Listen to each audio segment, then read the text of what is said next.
2월 25일 말씀 묵상하겠습니다. 함께 기도하겠습니다. 하나님, 육신의 눈으로 볼 수는 없지만 이 땅에 실존하시는, 하나님의 나라를 볼 수 있는 영적인 눈을 열어주시옵소서. 또한 하나님의 나라가 우리가 이 세상에서 소유한 그 무엇보다도 훨씬 가치 있는 것임을 깨달을 수 있는 영적인 지혜를 갖게 하여 주시옵소서. 천국을 소유한 자로 이 땅을 살아내는 우리 모두가 되게 하여 주시옵소서. 예수님 이름으로 기도했습니다. 아멘. 오늘의 말씀은 마태복음 13장 44절부터 58절까지의 말씀입니다. 말씀을 함께 살펴보시기 전에 개인적으로 말씀을 꼭 읽으시고 묵상하는 시간 가지시기 바랍니다. 44절입니다. 천국은 마치 밭에 감추인 보화와 같으니 사람이 이를 발견한 후 숨겨두고 기뻐하며 돌아가서 자기의 소유를 다 팔아 그 밭을 사느니라 라는 말씀으로 시작하고 있습니다. 그렇습니다. 천국은 밭에 감추인 보화와 같다라고 말씀하고 있지요. 옛날에는 은행이 없는 당시에는요, 사람들은 자신의 어떠한 특별한 보화나 보물을 땅속에 묻어두곤 했습니다. 그런데 그들이 살아있을 때는요, 그 보화를 언제든지 필요할 때 사용할 수 있었지만 그들이 죽은 이후에는 그 보화가 어디에 감춰 있는지 누구의 것인지 알 수 없게 되죠. 어떤 사람이 밭에 감추인 보화를 발견했습니다. 그리고 이 보화의 가치를 본 거예요. 이 보화의 가치는 자기가 가지고 있는 모든 소유보다 더 가치 있다라는 것을 그는 깨닫게 됩니다. 그래서 그가 하는 일이 무엇입니까? 기뻐하며 돌아가 자기의 소유를 다 팔아서 그 밭을 샀다라고 말하고 있죠. 여러분, 천국은 그렇습니다. 밭에 감추인 보화처럼 육신의 눈으로 보여지지 않습니다. 천국, 하나님의 나라는 이 땅에 실제하지만 우리 육신의 눈으로 볼 수 있는 것이 아닙니다. 그것은 영적인 눈을 통해서 볼 수 있는 것입니다. 또한 이 천국을 갖기 위해서는 어떠해야 합니까? 밭에 감추인 보화가 얼마나 가치 있는 것인지를 깨달을 수 있는 지혜가 있어야 합니다. 그래서 예수님은 이 천국을 밭에 감추인 보화와 같다라고 말씀하고 있어요. 육신의 눈으로 보여지진 않지만 실체하고 있고, 또한 그것이 이 세상의 어떠한 소유보다도 훨씬 더 가치 있는 것이다 라는 것을 말씀해 주고 있는 것이죠.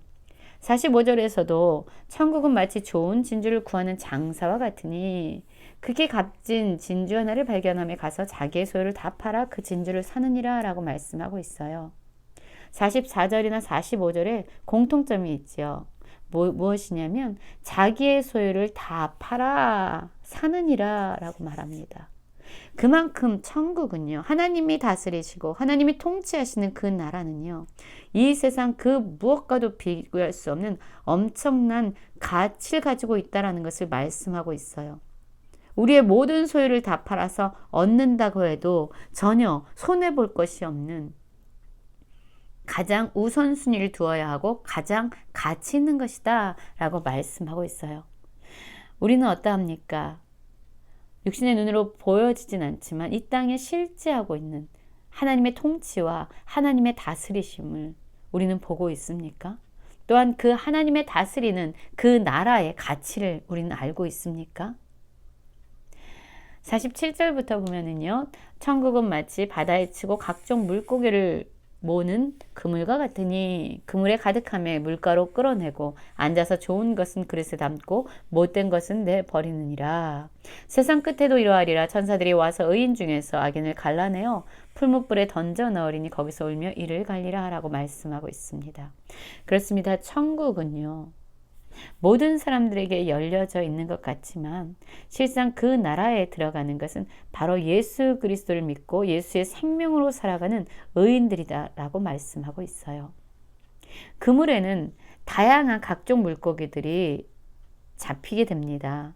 그러나 그 마지막은 어떻게 됩니까? 그 그물을 물가로 끌어가지고 와서 좋은 것은 그릇에 담지만 못된 것은 내버린다라고 말하고 있어요. 천국은 이와 같습니다. 예수님이 이 땅에 오셔서 이 땅을 심판하실 때에 예수 그리스도의 생명으로 살아가는 믿음의 사람들은 천국에 들어가지만 그렇지 못한 자들은 풀무불에 던져져 거기서 울며 이를 갈게 된다라고 말합니다. 모든 사람들에게 열려져 있지만 모든 사람들이 갈 수 있는 곳이 아닌 것이죠. 예수님께서는 이 모든 것을 제자들에게 말씀해 주십니다. 그리고 그들에게 말하죠. 이 모든 것을 깨달았느냐라고 물으시자 제자들이 그러하여다 라고 대답해요. 그러자 예수님께서는 이르시되 그러므로 천국의 제자된 서기관마다 마치 새 것과 옛 것을 그 곳간에서 내오는 집주인과 같으니라 라고 말씀하고 있어요. 어떤 말씀입니까? 예수님은요. 제자들에게 모든 가르침을 주셨어요. 모든 비유로 가르치셨고 그 비유를 해석해 주시기까지 하셨습니다. 그들이 깨달을 수 있도록 그들에게 도와주셨어요. 그리고 그들이 깨닫게 되자 이제 그들이 무엇을 해야 되는지 말씀하고 있는 것이에요. 서기관들은 어떤 역할을 하냐면요. 율법을 연구하고 율법을 배우고 율법을 깨달아서 그것을 사람들에게 가르치고 선포하는 역할을 했던 사람들이 바로 서기관들입니다. 예수님은 제자들에게 말씀하고 있어요. 천국의 제자된 서기관, 이제 너희들이 내 말을 깨닫고 내 말을 배웠다면 이제 그것을 내와서 많은 사람들에게 가르치고 선포해야 된다라고 말씀하고 있는 것입니다.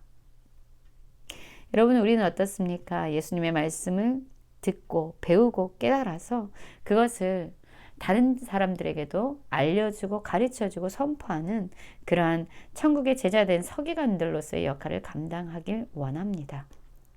53절입니다.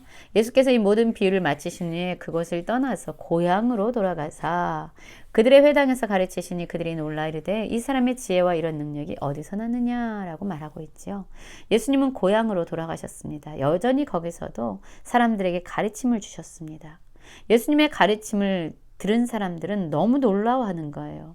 예수님이 가르치시는 그 말씀을 듣고 이 지혜와 능력이 어디서 난 거지? 라고 그들은 질문하고 있습니다. 그런데 예수님이 가르치신 곳이 어디입니까? 고향이잖아요. 이 고향 사람들에게 가르쳤는데요. 그들이 예수님의 말씀을 들을 때 너무나도 놀라워했지만 그들은 어줍지 않은 예수님에 대한 지식을 가지고 있었어요. 육신의 눈으로 보여지는 지식인 거죠. 피상적인 지식입니다.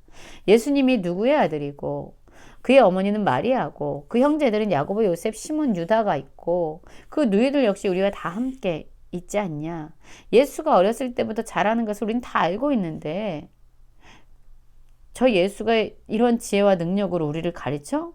놀라운 일이긴 하지만 뭐 어떻겠어? 라고 하면서 예수님의 가르침을 듣고 놀라워했지만 예수님을 배척하고 있다라고 얘기합니다. 여러분, 예수님에 대해서 알고 있다라는 우리들의 어떤 어줍지 않은 지식들 그리고 선입견들은 예수님을 더 알도록 우리를 인도하기보다 예수님을 배척하고 거절하는 그러한 교만한 그런 도구로 사용될 때가 있습니다. 천국은요, 심령이 가난한 자들의 것입니다. 겸손하게 예수님의 말씀을 듣고 그 말씀을 그대로 받아들이는 자의 몫이에요. 그러나 이들은 어땠습니까? 그들이 예수님에 대해서 알고 있다고, 예수님이 누구인지 이미 모든 것을 보았다라고 그들은 예수님에 대해 세상적인 지식과 또한 선입견을 가지고 있었어요.